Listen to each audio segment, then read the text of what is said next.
Test 1 2, test 1 2, test 1 2. It's flunking the test, it's flunking the test, it's flunking the test.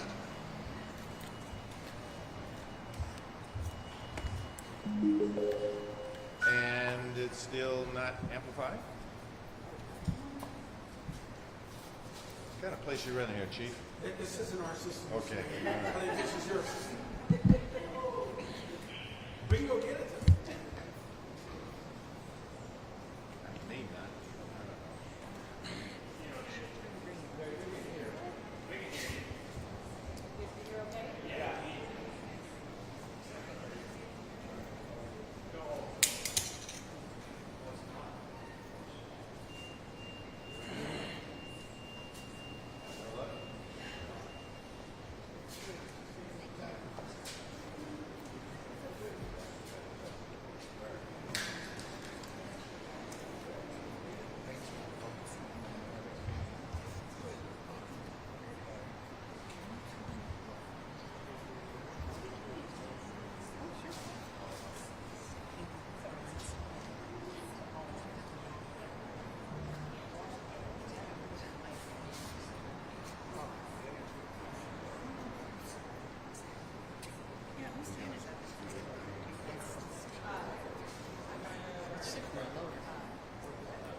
Okay, we're going to do it without a microphone.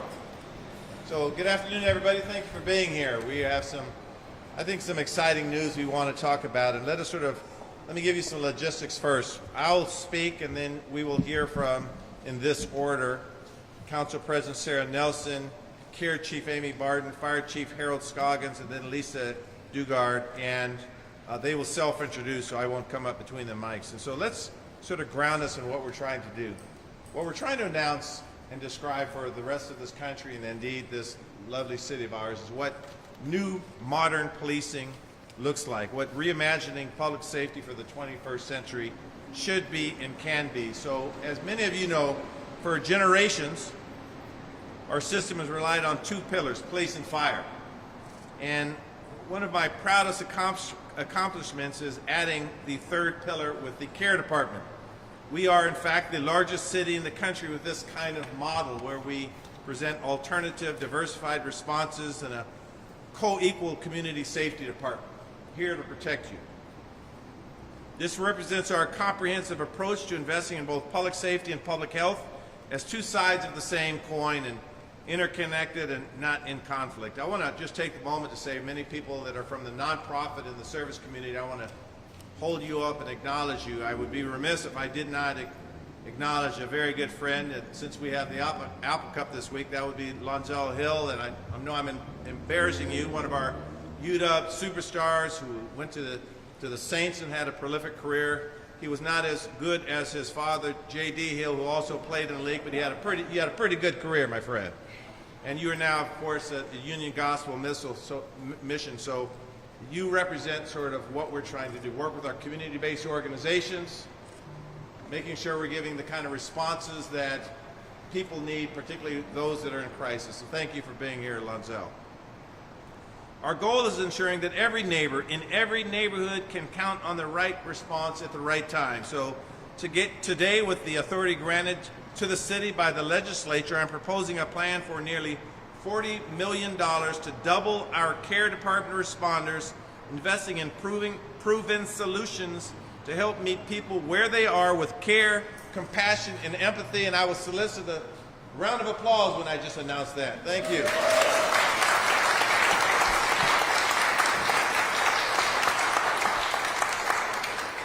My kids have always told me there's no shame in my game. Since the program began, community crisis responders have responded to thousands and thousands of calls, helping people in crisis and de-escalating situations. These requests have involved transport to shelters, to day centers, time-intensive work that frees up police resources for life-threatening emergencies. Now, we began in 2023 with 6 responders. We expanded to 16 in 2024. and 24 earlier in 2025, helping serve the entire city. You will hear from Chief Barton in a moment, but I want to publicly acknowledge your strong and effective leadership. Where are you? I'm looking the wrong way. I'm looking at you, Lisa. Your strong and effective leadership. Thank you.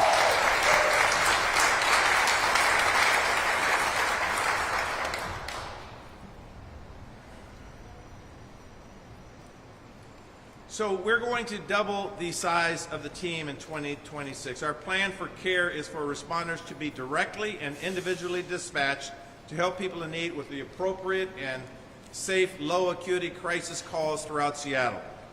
Now, we recognize that this requires agreement from the Seattle Police Officers Guild, and while we do not have a resolution on this matter today, we are very confident that we will get there, and I want to thank the police department from top to bottom for recognizing where we must go for modern policing, and I look forward to closing those discussions here in the very near future. So my proposal also includes a 10% increase in 911 call taker staffing, which is part of the CARE department, ensuring that calls are dispatched effectively and efficiently. This proposal also adds fire recruits and expands our post-overdose response model. We know that Seattle Fire Department is a national leader in innovative addiction treatment and emergency medical response. So we are investing $2 million to add 20 new fire recruits to respond to these emergencies. We are also investing $1.5 million to expand our post-overdose team, helping more people to receive the immediate life-saving intervention when they need it most, as well as getting follow-up case management afterwards. These investments will ensure that our firefighters, and I'm very proud to stand with our firefighters today and our paramedics, to ensure that they can focus on life-threatening medical emergencies while providing specialized care for overdoses. We've talked on other occasions about how through this work we have drastically reduced the amount of overdoses, and clearly we are investing in this space because we know people are dying.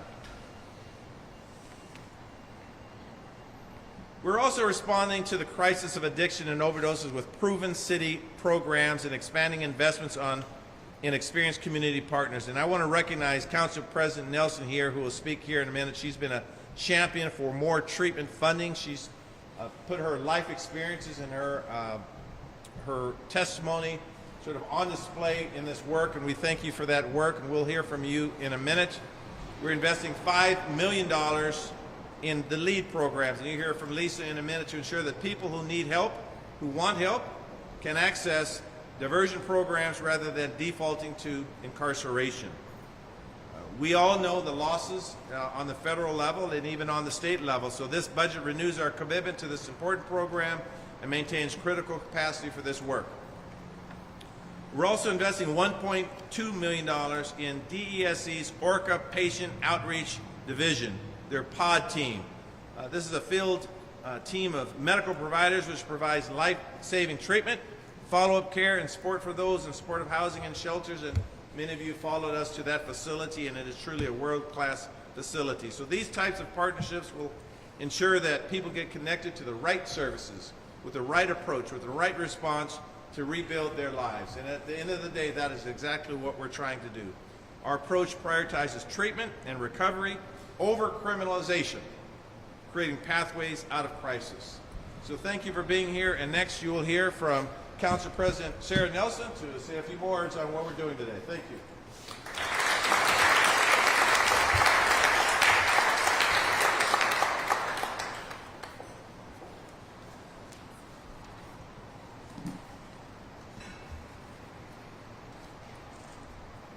Hello, everyone. Thank you very much for coming. Thank you very much, Mayor Harrell, for... Oh, I forgot I was supposed to talk loudly. Hi, everybody. It's a good thing it reverberates in here. Thank you all for being here, and I just want to provide my own special shout out to all of the care providers, the service providers, the outreach workers. So if you work for one of the organizations that is helping the people on our streets, could you just like raise a hand, because I want to... All right, thank you. Thank you very much for being here. We're all here for the same reason. So I've been fighting to put treatment at the center of the city's agenda for a very long time, because for too long we have watched people deteriorate and die on our streets. And I just want to hold up a little visual aid to remind people. I took office, I'm Sarah Nelson, Council President, but I took office in 2022. And this is a little graphic from the King County overdose dashboard. And you see this really steep line here. This is what I began my term with. And I even remember one time, there was a story in the Times, I believe, that was talking about the medical examiner reporting that the morgue had run out of room for all the people that needed space because they were dying of overdose on our streets. And you'll see that we have made some progress here. This declining line shows that things are getting better, fewer people are dying, and that's widely attributed to the fact that we have widely distributed Narcan. But make no mistake, every single overdose deprives your brain of oxygen and can cause brain damage. So now is not the time for patting ourselves on the back.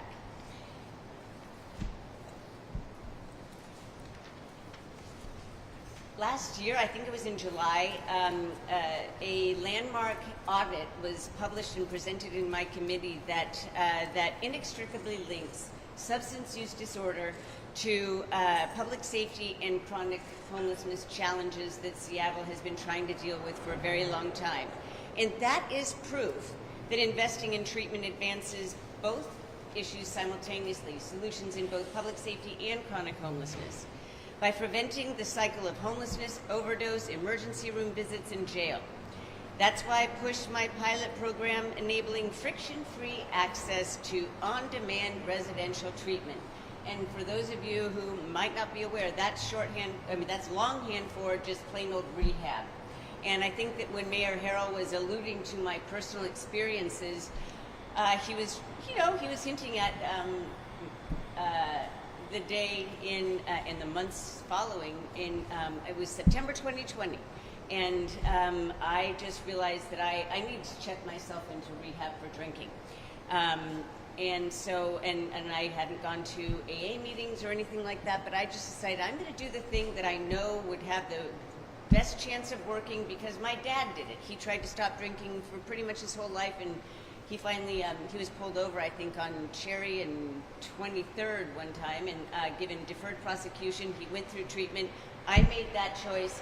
Everybody deserves the same chance at recovery that I had. So anyway, that's what got me. That was my first policy thing. We got some money in the budget for that. Also allocating recovery-based services to permanent supportive housing. Got money in this year's budget for evergreen treatment services to deploy another mobile medication van to help people directly on the streets where they need it most. For example, perhaps in Little Saigon. Thank you very much, Steve. Waiting for that check. We'll talk about that later. My point is, this is an absolutely necessary step to take. And I want to recognize and express my appreciation to the wisdom of Representative Entenmann for authorizing jurisdictions to implement this sales tax increase, because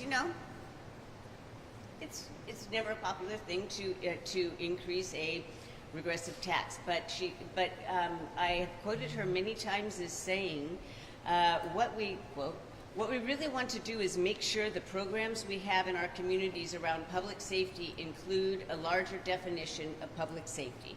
And that's exactly what we're doing here. Taking that to heart and anticipating Mayor Harrell's desire to take advantage of that authority and the additional revenue, I convened a press conference to announce a resolution that would direct up to 25% of new public safety funding toward addiction treatment and recovery-based housing and services.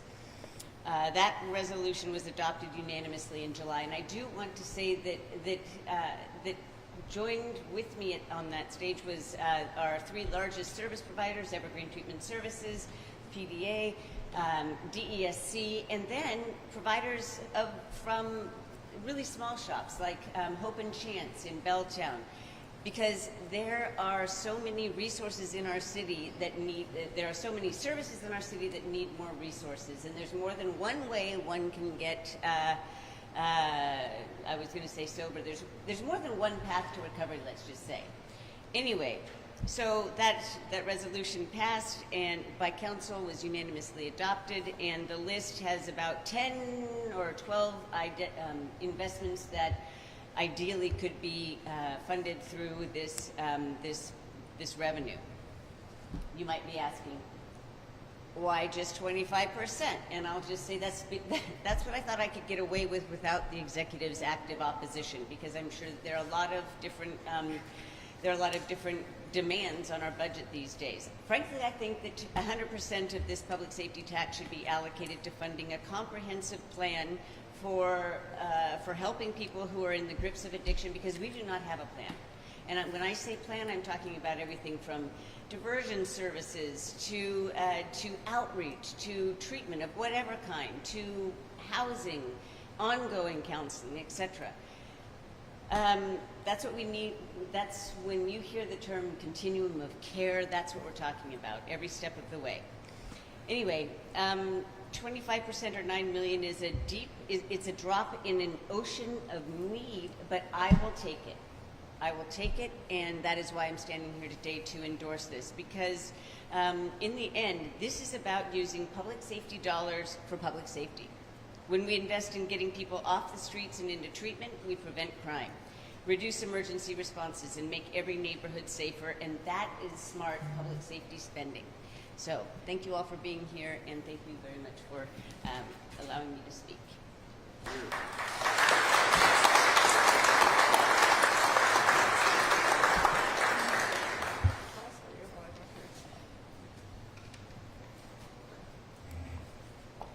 So those of you who know me well know this is like Christmas Day for me. I actually wasn't prepared emotionally for it. I never speak. From the jump, I never speak without talking about Health One, without talking about lead, without talking about co-lead, without talking about the need for an ORCA center and the need to really have a swift through line into rehabilitative services that are comprehensive and coordinated. And so what a joy to see this really uniform investment across the system. I appreciate it. I am grateful to the mayor for this opportunity to be here. I'm very grateful that he continues to endorse the way I go about this work. I talk to everyone, I'm accessible to everyone, and he has been a champion of that, and I really appreciate it, because still to this point, I feel like anywhere you're getting information about the care department, about public safety, regardless of the source, you're getting the same information.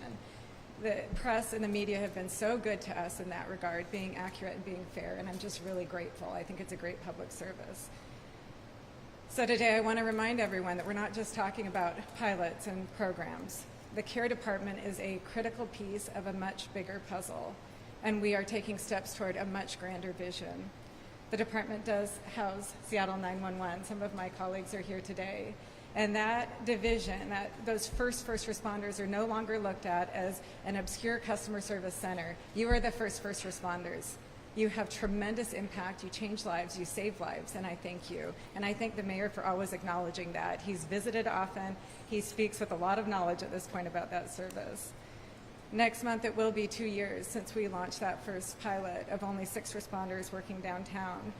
The mayor ran down how we grew. I was grateful that the council and the executive both recommended that citywide expansion in June, and then we did it. We achieved it this spring. The issue is that people today do call 911 often asking for a care team. They want a care response. They know that this is not a criminal call, this is a mental health call, but I can't always provide that response. Right now, we are limited by hours. We're out 10 hours a day citywide. We only have 8 responders assigned to each of the 3 zones, north, central, and south, and that is wholly inadequate to predictably deploy that best first response. And so today is significant. The investment is significant.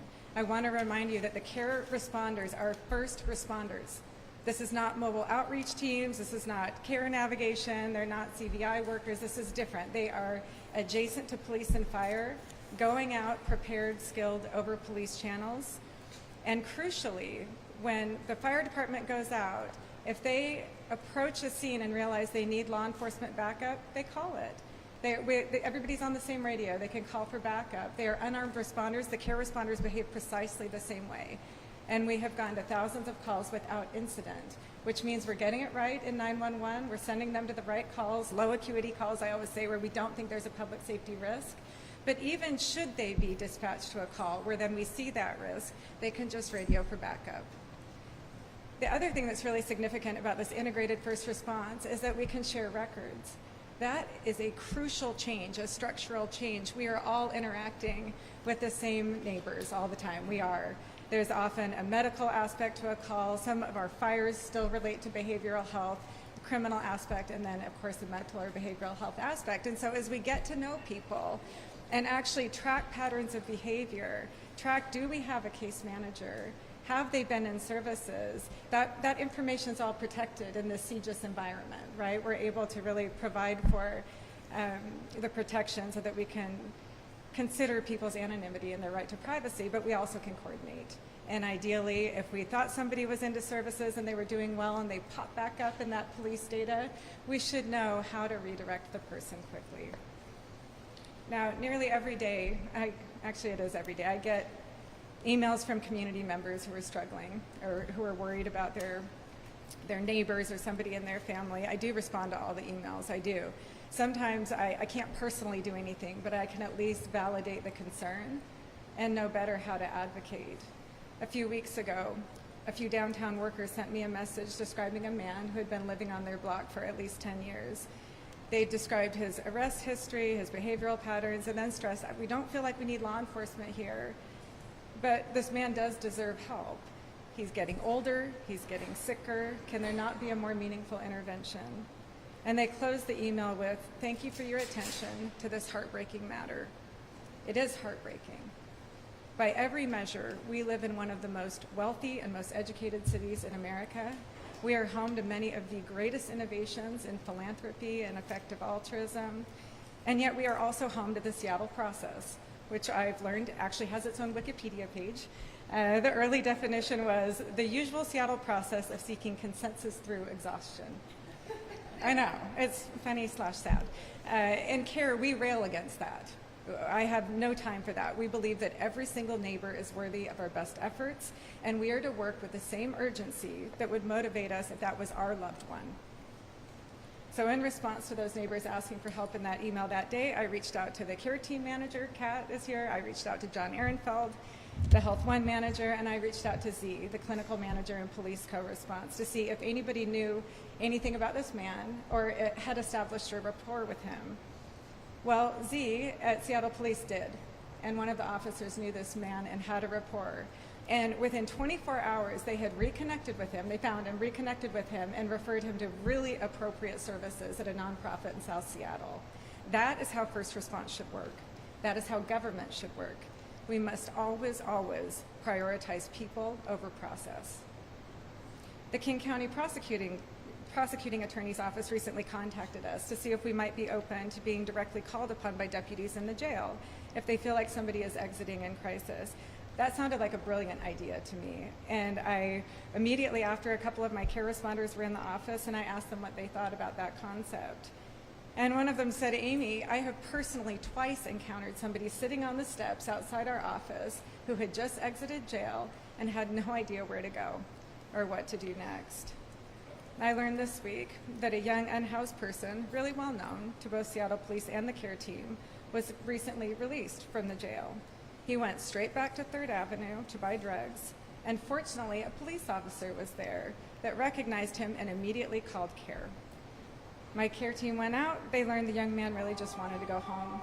He had been in and out of jail many times, and he was scared that he was going to make the same bad decision that he had in the past, and he was about to. But luckily, we intervened. My teammates did drive him home. He had a supportive, loving family, and they talked to him on the way, and they told him all the resources that are available. They connected him to WorkSource. They talked about DSHS, what options are available. And I learned that when the CARE team was about to leave, this young man said, "Can I give you a hug?" And he gave him a hug. This is such a case in point. I'm saying it's urgent. 13:27 hours, 8 response on channel 6, engine 10, 515 3 Avenue, cross out Yesler Way and James Street. 8 response on channel 6, engine 10, 515 3 Avenue, cross out Yesler Way That is the soundtrack of my life, everyone.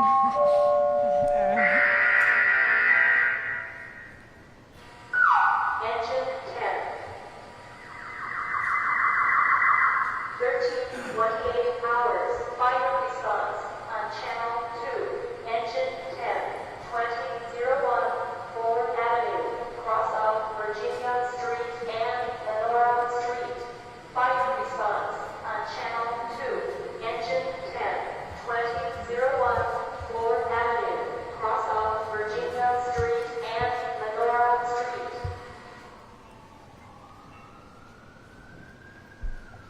So when this young man was hugging the care responders, he looked at them and he said, if you ever see me again, I promise I'm going to have a job.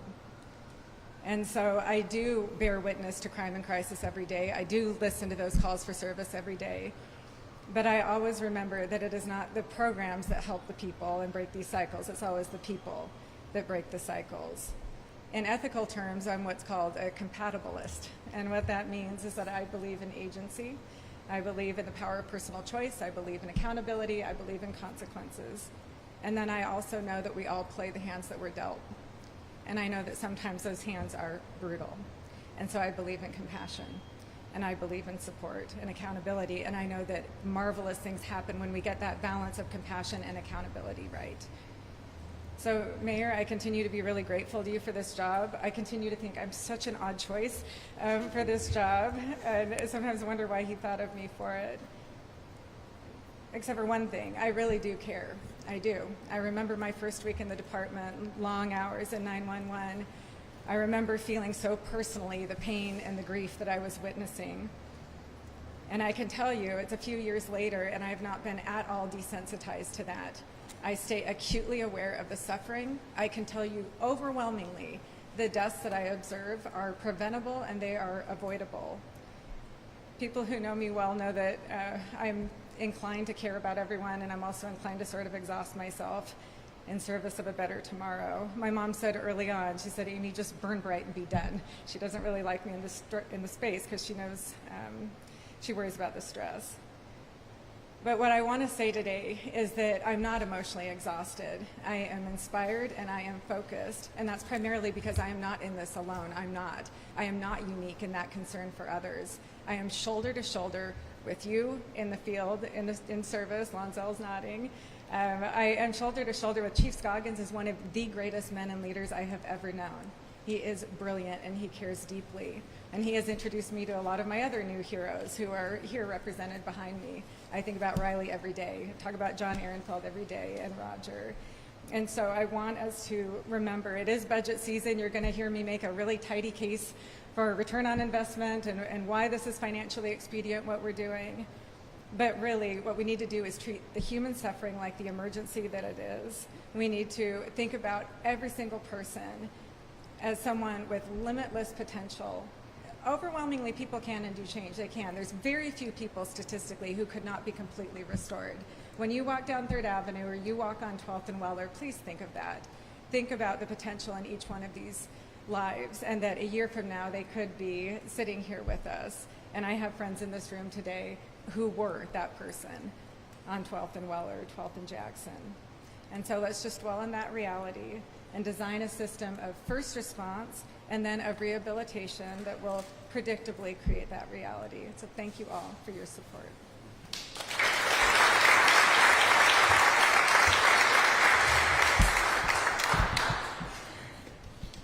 Well, good afternoon, everyone, and welcome to Fire Station 10.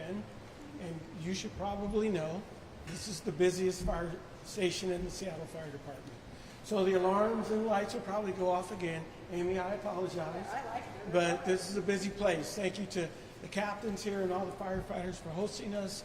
Thank you to our Health 99 team, John and Jess and Riley, and all our folks who ride the units on the street each and every day. My name is Harrell Scoggins, and I'm honored to be the fire chief of the Seattle Fire Department. You know, I want to lead off with a thank you to Mayor Harrell and Council President Nelson and all the other elected officials for continuously supporting the Seattle Fire Department. We do so many things each and every day that most people don't see. We go out the door between 300 and 325 times each and every day to serve community. And our goal is to make a difference each and every day. That's important. But about this investment right here. You know, Mayor Harrell's investment will provide a total of $3.7 million to the Seattle Fire Department, which will have a direct and positive impact on the health and safety of those who live, work, and visit Seattle. And that's really important to note. You know, I am pleased to hear that $2.1 million of the sales tax will be dedicated to hiring 20 additional firefighter recruits in 2026. So just so you know, we were scheduled to hire 80. This will get us to 100. Today, we have about 95 vacancies in the Seattle Fire Department, so this is going to go a long way of really getting our staffing to where it needs to be. Another $1.6 million will expand operations for our Help 99 post-overdose response team, and they make a difference each and every day. Our Help 99 unit is doing important work as they connect overdose survivors with medications for opioid use disorder, primary care, and other needed support services. We are currently responding to more than 60 patients each week who have overdosed. Let me say that again. About 60 overdoses a week we're responding to the folks who have an opioid-connected overdose. Since its launch in July of 2023, Help 99 has responded to more than 1,300 overdose calls. This data illustrates that we have a high number of people in our community who are in active addiction and have a need for more services. In 2024, our team began administering the buprenorphine medication in the field, which temporarily stabilizes patients and provides short-term relief from withdrawal symptoms. By pausing the withdrawal symptoms, our team of caseworkers and firefighters, many are here today, they can have conversations with patients around treatment, recovery, and other needed services. The medication also helps to reduce cravings in the days after an overdose, helping reduce or eliminate their overdose use. And just last week, we hosted our first ever pop-up clinic in Little Saigon alongside service providers in our network to bring a long-acting injectable form of buprenorphine to the field. This is really important. Over the course of a 4-day clinic, 33 clients received their first injection at the Hobson Clinic, the Orca Center, or Pioneer Square Clinic, and the team made contact with over 200 individuals providing naloxone, wound care, and information, food in connection with other services. That's a big deal. We thought we would get about 15 people over the course of 4 days. We got 33 people who made a decision to actually start the process in changing their lives. With this $1.6 million investment into this program, we will be able to purchase an ambulance, a van to transport patients, and conduct more follow-up visits with clients. That's really important to follow up, because not only do we respond to folks in the field who have overdoses, each of our 33 fire stations around the city, we have a referral program, and any firefighter in the Seattle Fire Department can make a referral to a high-utilizing patient who calls 911 over and over and over again, and our Health One team, our nurse practitioner, and our folks, we will go knock on the door, and we will figure out what they need to try to get them the care that they need. So these additional resources are going to be critical. The funding will also allow for the hiring of additional staff members, including an additional advanced registered nurse practitioner. Jess, we're going to get you a partner. How about that? Who can administer medication in the field, a position to oversee the Health 99 operations, and make sure we have a human service departments, case managers, and SFD firefighter EMTs to staff the units. And I'd be remiss if I didn't thank Director Tanya Kim, the Human Services Department. They staff all of our case managers. We have about 10 on board, and this is going to bring more on board to provide more services to the community. Funding additional firefighter EMTs and expanding the Health 99 program is critical to effectively respond to the public safety needs of our city. Our goal is to put ourselves out of business with all of these programs. We solve these problems, these firefighters go back to riding rigs. That's what our goal is. Thank you for your time, and Mayor Harrell, once again, thank you for your support.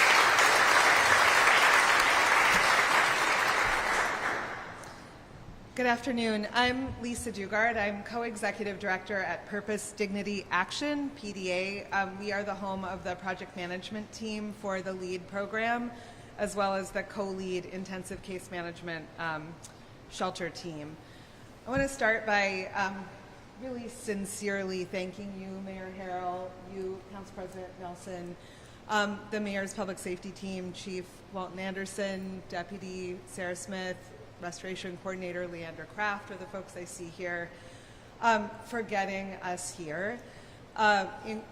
We are lucky to live in a community that has, there's a lot of difference of opinion about a lot of subjects, but there's a real unity around policy in this area. And we need that because we face enormous challenges and more are on the horizon. So thank you for your clarity and consistency on this issue.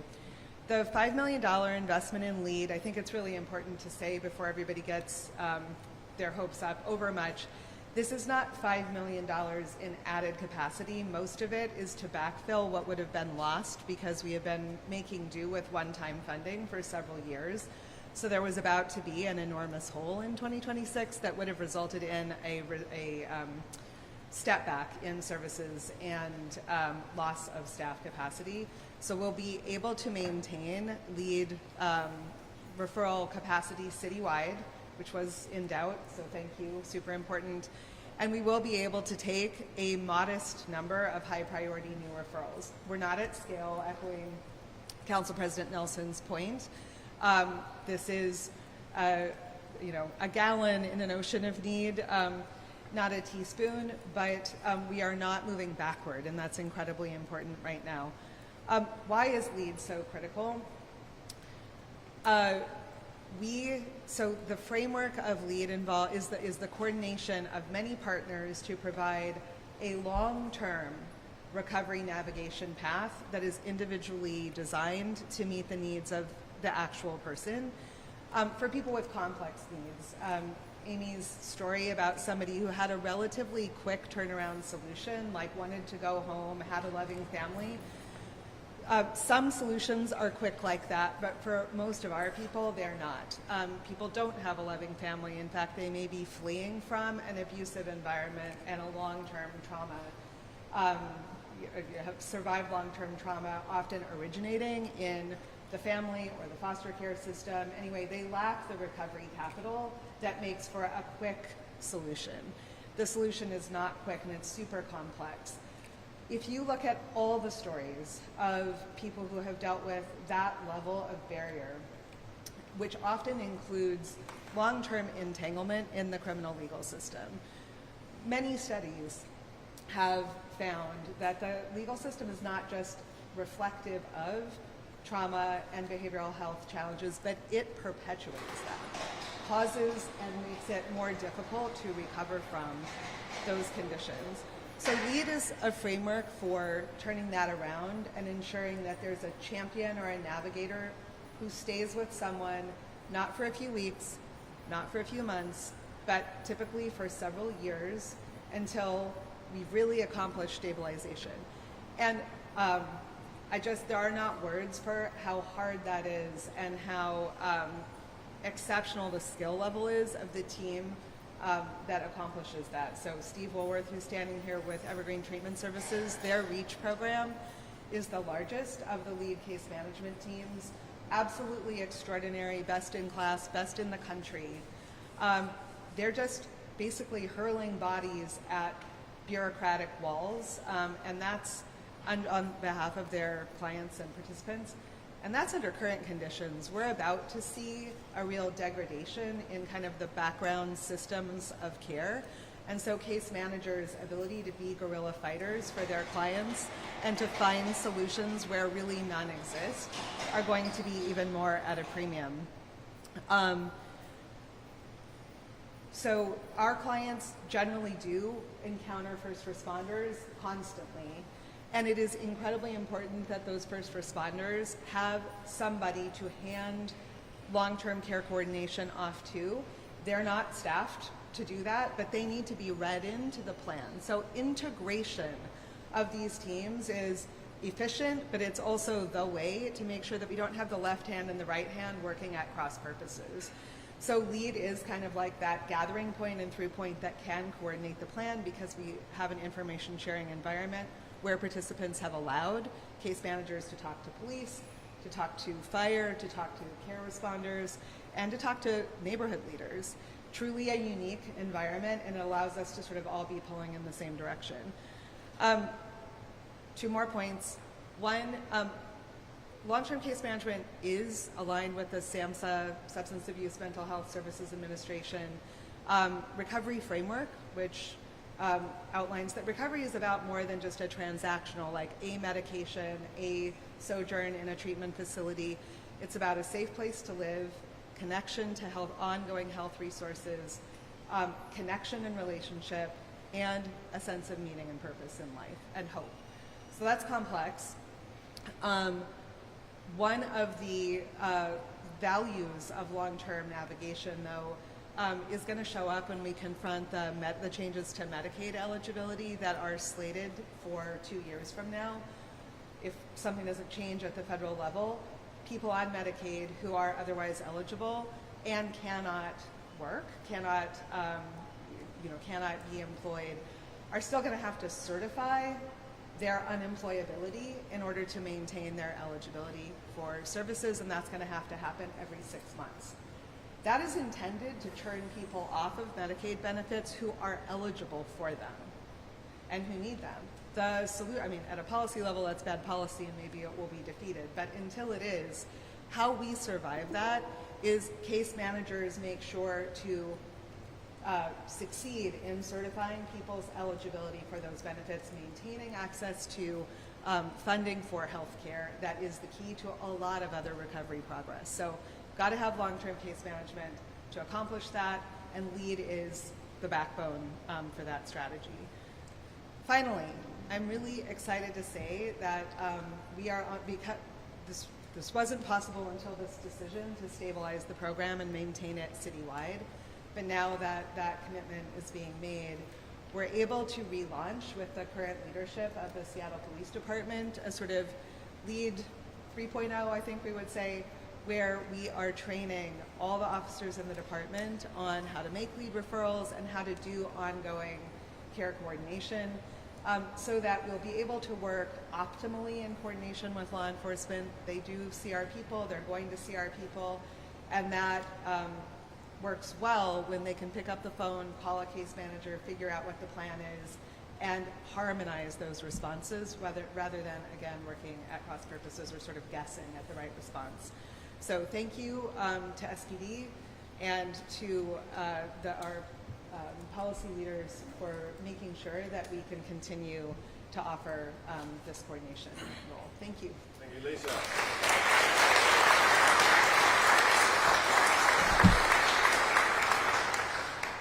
Thank you, Lisa. That was very impactful, very inspirational. I want to thank both chiefs for their inspirational words as well, and Council President Sarah Nelson, thank you for your testimony and your support and your leadership.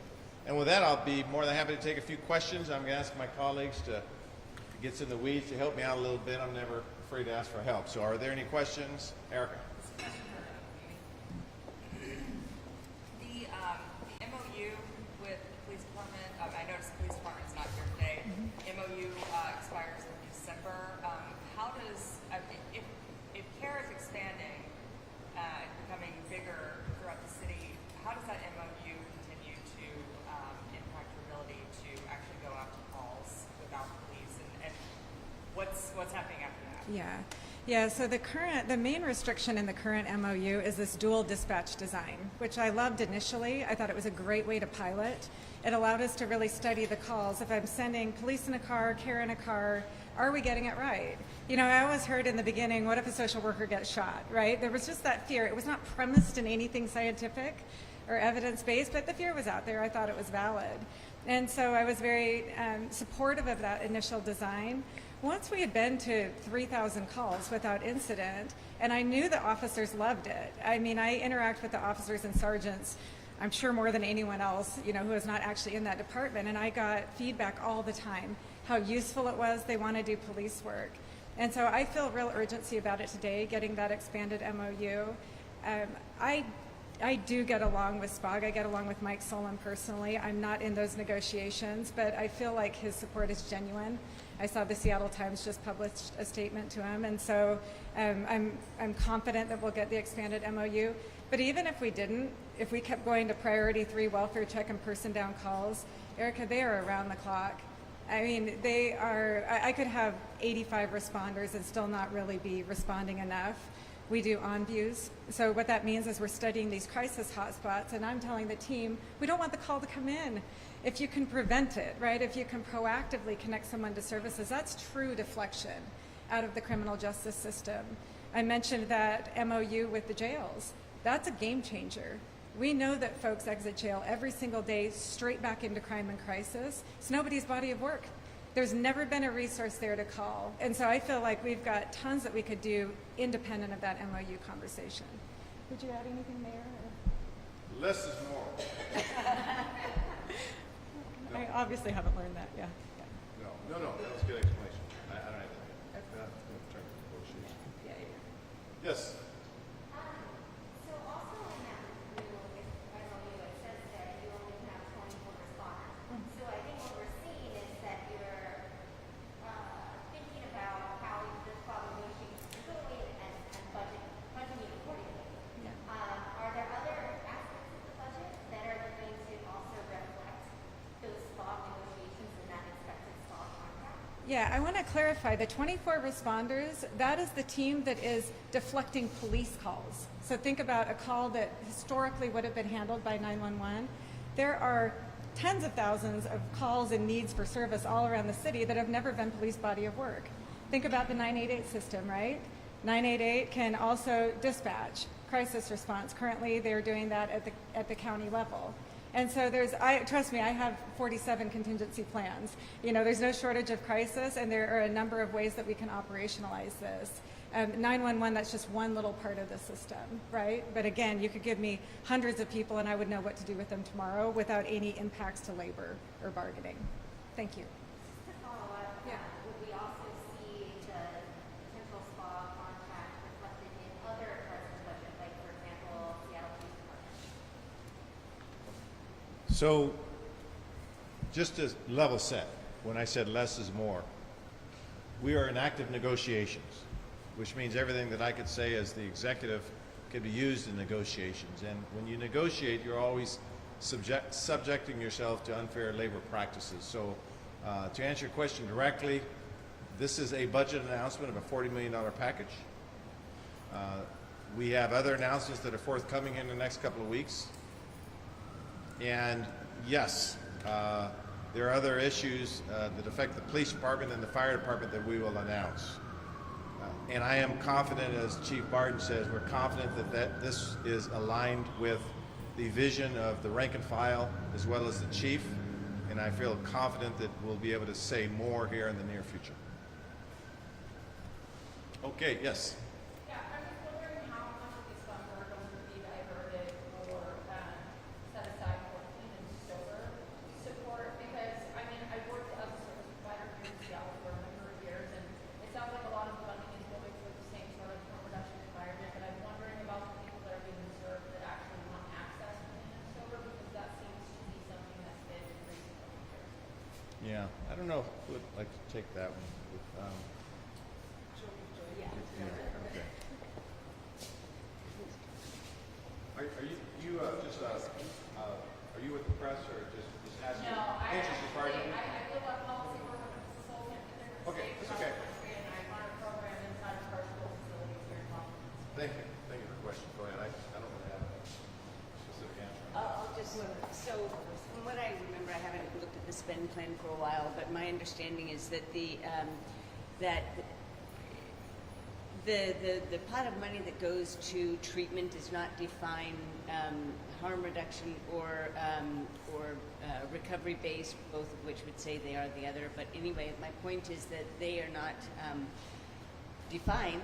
And I think the number is, I'm going to be misquoted, but I do believe the number is like 1.8 or 2 point something million, which for the bucket called treatment services. But all you reporters, please take that with a grain of salt because I did not bring the spend plan.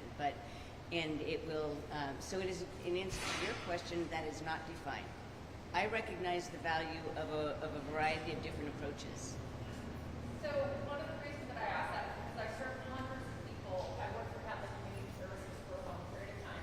And I served hundreds of people that we could get into treatment programs and then they would be released right into the same environment. And housing first environments and trauma reduction environments are typically inundated with people that are under the influence of substances. So it makes it really hard for a person who is trying to access real recovery and gain independence and overcome their underlying causes when they're released back into those environments. So I definitely hope that you guys start to put the details into that so you can support other people to get up and out of that kind of circumstance, which Chief Garden actually identified that it is absolutely possible for the people that are being served. Thank you for saying that loudly. I completely agree. It is not defined in our housing levy policies that there be any prescribed amount of dollars that go to recovery housing, the dry housing. So I did write a little line in there saying consider this when thinking about how we award whatever. But I would like a defined amount, or I would like to require that there is, in our range of housing options, that there is a place for people who want a completely dry environment. In fact, I was at the pop-up the other day, last Monday or Tuesday, talking with a REACH supervisor, and they were saying that one of the things they notice is that the lack of recovery-based housing is it's an impediment to people even wanting to go, because why would you go through all that work to have nowhere to go? And so we were just talking about how that's an important addition to our housing strategy. But I agree with you. Can I ask Sarah and Can I just quickly add, the long arm of the law is coming for me, but I do want to say this is one of those areas of emerging consensus that I think is really has been great to see. Council President Nelson established that pilot program wherein participants in Seattle's low barrier programs could access inpatient treatment services. There's been a lot of enthusiasm to use that, and it has also revealed some barriers in those pathways. More than half of the people that we nominated from our co-lead program were refused because of their criminal history, for example. So building an actual pathway that people who have changed their drug use patterns don't have to return to drug-saturated environments, and people who are in recovery housing who relapse, which is incredibly common, don't lose their housing as a result.